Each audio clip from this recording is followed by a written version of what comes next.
बांग्लादेश में आईएसआई के गुर्गे एक्टिव हो चुके हैं और ढाका में आईएसआई का हेडक्वार्टर तैयार। जमाते इस्लामी को आईएसआई की फंडिंग, भारत विरोधी माहौल बना रहा है आईएसआई। तो बांग्लादेश से आईएसआई की भारत विरोधी गतिविधियां यहां चल रही हैं। भारत विरोधी साजिश कैसे बांग्लादेश की तरफ से किया जा रहा है। ढाका में देखिए आईएसआई का एक तरीके से हेडक्वार्टर, सीक्रेट लोकेशन पर आईएसआई का ऑफिस है यहां पर, जहां से ये सारा कुछ प्लान किया जा रहा है, इसे ऑपरेट किया जा रहा है। ढाका में आईएसआई के बड़े अधिकारी भी मौजूद बताए जा रहे हैं। हालांकि ये एक बड़ा सवाल है रवि, ढाका में आईएसआई के हेडक्वार्टर से इस बढ़ती एक्टिविटी का और क्या नतीजा सामने आ सकता है। हालांकि सीक्रेट लोकेशन पर आईएसआई के ऑफिस को लेकर खबर है, ढाका में आईएसआई के बड़े अधिकारियों की मौजूदगी और साथ ही जमाते इस्लामी को आईएसआई की मदद। जमात को भारत के खिलाफ भड़काया गया, भारत विरोधी नेताओं की मदद कर रहा है आईएसआई और आतंकियों को ढाका शिफ्ट किया जा रहा है आईएसआई के द्वारा। पूर्वोत्तर भारत के खिलाफ आईएसआई की साजिश चल रही। पथिकृत पाने सर, सवाल यहां पर कुल मिलाकर यह है कि इन सब में भारत के लिए क्या मैसेजिंग छिपी है, भारत को किस तरीके से इस मैटर को अब डील करना होगा। क्योंकि एक चीज तो दिख रही है कि भारत और बांग्लादेश के संबंध के हर कड़ी को तोड़ देने के लिए पूरा प्लान बना लिया गया है और उस पर काम चल रहा है।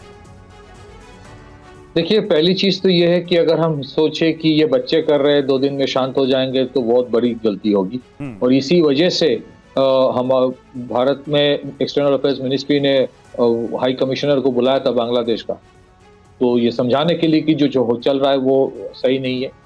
दूसरी चीज है कि इसका इम्पैक्ट सिर्फ बांग्लादेश तक सीमित रहेगा, वो भी गलत होगा सोचना, क्योंकि नॉर्थ ईस्ट में, बंगाल में, बिहार में, जहाँ पे कुछ जगह पे है जो बांग्लादेशियों का एक दबदबा है, वहां पे इसका इम्पैक्ट पड़ेगा।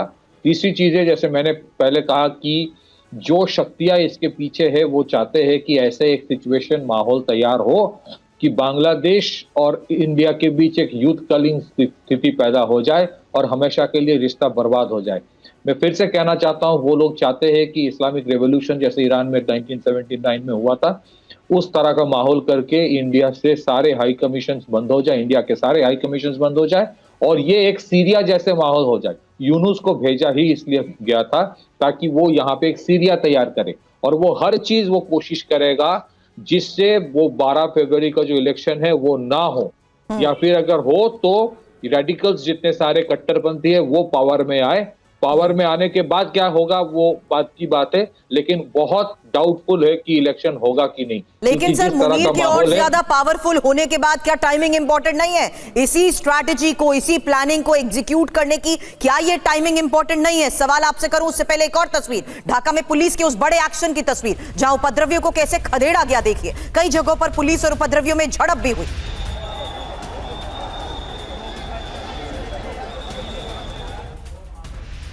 और ढाका के धनमंडी हाउस में उपद्रवियों का तांडव, शेख मुजीब का घर उपद्रवियों ने जलाया। शेख मुजीब के घर में भयंकर आग लगाई गई, उसकी तस्वीरें भी सामने आई। ये देखिए शेख मुजीब का घर जिसको आग के हवाले कर दिया गया। धू धू करके ये आग की लपटें आपको नजर आ रही, धू धू करके घर जल रहा है। यहां पर ये जो उपद्रवी हैं, जो जिहादी हैं, वो भी मौजूद हैं। मोबाइल से वीडियो भी बनाया जा रहा है। पुलिस का कहीं कोई अता पता नहीं है।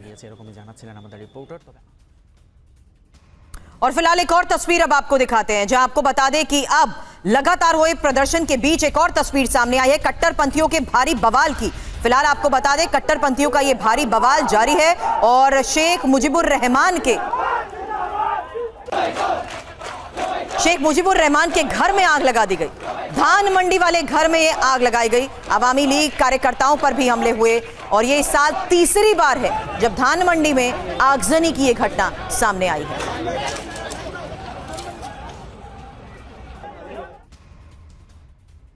तो धान मंडी में आगजनी का एक और वीडियो सामने आया है। शेख मुजीब के आवास के बाहर सैकड़ों कट्टरपंथी यहां पर मौजूद थे और हिंसा के दौरान भारत विरोधी नारे लगाए गए।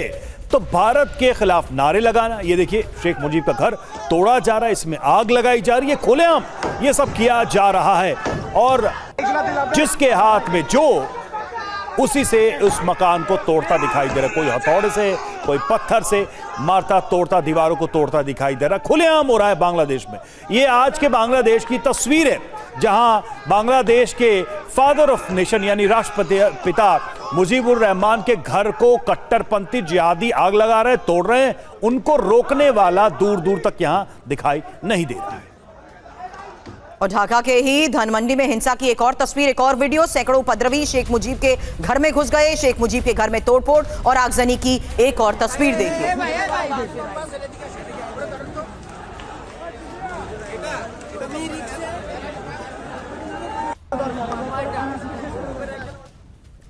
और उस्मान हादी का शव आज आएगा बांग्लादेश। ढाका में आज और हिंसा भड़कने की संभावना है। हादी के समर्थक हिंसा कर सकते हैं। कल दफनाया जाएगा उस्मान हादी का शव, लेकिन उसके पहले ही हिंसा के एक और दौर की आशंकाएं मजबूत होती जा रही हैं।